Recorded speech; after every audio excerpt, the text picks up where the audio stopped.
ശബരിമല സ്വർണ്ണക്കവർച്ചാ കേസിൽ തന്ത്രി കണ്ഠരര് രാജീവരുടെ ജാമ്യ ഹർജികൾ വിശദമായ വാദം കേൾക്കാനായി മാറ്റി. തിങ്കളാഴ്ച കേസ് വീണ്ടും പരിഗണിക്കും. 2 കേസുകളിലും ഒരുമിച്ച് വാദം കേട്ട ശേഷമായിരിക്കും കോടതി ജാമ്യ ഹർജിയിൽ വിധി പറയുക.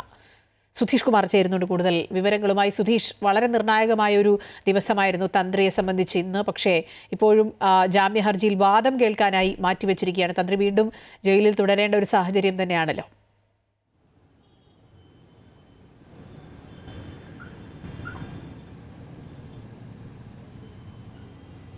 തീർച്ചയായും അങ്ങനെ തന്നെയാണ്.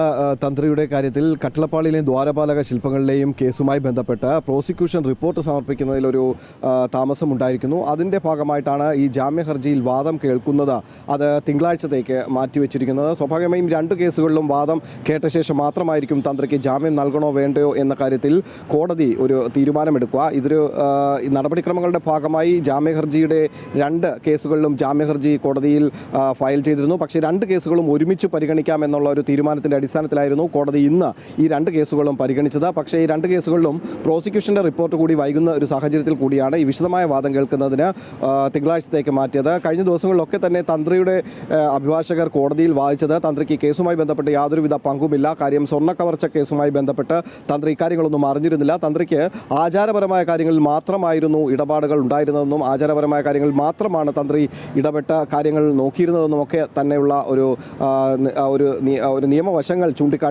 കാട്ടിക്കൊണ്ടായിരുന്നു പ്രതിഭാഗം ഈ കാര്യങ്ങളിലൊക്കെ തന്നെ കോടതിയിൽ അപേക്ഷ സമർപ്പിക്കുമ്പോഴും സൂചിപ്പിച്ചിട്ടുണ്ട്. പക്ഷേ പ്രോസിക്യൂഷൻ ഇക്കാര്യങ്ങളെയൊക്കെ നിരാകരിച്ചുകൊണ്ട് പ്രോസിക്യൂഷൻ മുന്നോട്ട് വന്നു. കാരണം മുഖ്യപ്രതി ഉണ്ണികൃഷ്ണൻ പോറ്റിയുമായി തന്ത്രിക്ക് വളരെ അടുത്ത ബന്ധമാണുള്ളത്. അതുകൊണ്ട് തന്നെ ഈ സ്വർണ്ണക്കവർച്ച കേസിൽ വളരെ നിർണായകമായ ചില വിവരങ്ങൾ തന്ത്രിയുടെ ഭാഗത്തുണ്ട്, അല്ലെങ്കിൽ ഇടപെടലുകൾ തന്ത്രിയുടെ ഭാഗത്തു നിന്ന് ഉണ്ടായിട്ടുണ്ട് എന്ന തരത്തിൽ SIT ഒരു വാദം മുന്നോട്ട് വെച്ചു. ഈ ഒരു സാഹചര്യത്തിൽ കൂടിയാണ് ഈ പ്രോസിക്യൂഷനും അല്ലെങ്കിൽ പ്രതിഭാഗത്തിൻ്റെ വിശദമായ വാദം കേൾക്കുന്നതിന് വേണ്ടി കേസ് തിങ്കളാഴ്ചത്തേക്ക് വീണ്ടും പരിഗണനയ്ക്കായി മാറ്റിയത്. ആചാരപരമായ കാര്യങ്ങളിൽ മാത്രമാണ് തനിക്ക് ബന്ധം എന്ന് വ്യക്തമാക്കുമ്പോഴും തന്ത്രിയുടെ ഭാഗത്തു നിന്നുള്ള ചില വീഴ്ചകൾ SIT കോടതിയിൽ ചൂണ്ടിക്കാണിക്കുകയുണ്ടായി. കാരണം കഴിഞ്ഞ തവണയൊക്കെ തന്നെ ഇതുമായി ബന്ധപ്പെട്ടുള്ള വാദഗതികളും തന്ത്രിക്ക് ജാമ്യം നൽകണോ എന്നുള്ള തരത്തിലുള്ള വാദഗതികളൊക്കെ മുന്നോട്ട് വന്നിരുന്നു.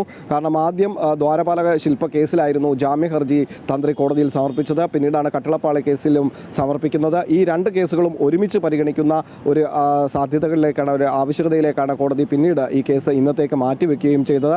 ഏതായാലും വിശദമായ പ്രോസിക്യൂഷൻ്റെ കൂടി റിപ്പോർട്ട് ഈ പറയുന്ന തിങ്കളാഴ്ച റിപ്പോർട്ട് കോടതിയിൽ സമർപ്പിക്കും. ആ റിപ്പോർട്ട് കൂടി പരിഗണിച്ചു തുടർന്ന് പ്രോസിക്യൂഷൻ്റെയും പ്രതിഭാഗത്തിൻ്റെയും വാദങ്ങൾ കേട്ട ശേഷമായിരിക്കും തന്ത്രിക്ക് ജാമ്യം നൽകണോ വേണ്ടയോ എന്ന കാര്യത്തിൽ കൊല്ലം വിജിലൻസ് കോടതി തീരുമാനമെടുക്കുക. ശരി, സുധീഷ് കുമാറാണ് വിശദാംശങ്ങൾ നൽകിയത്.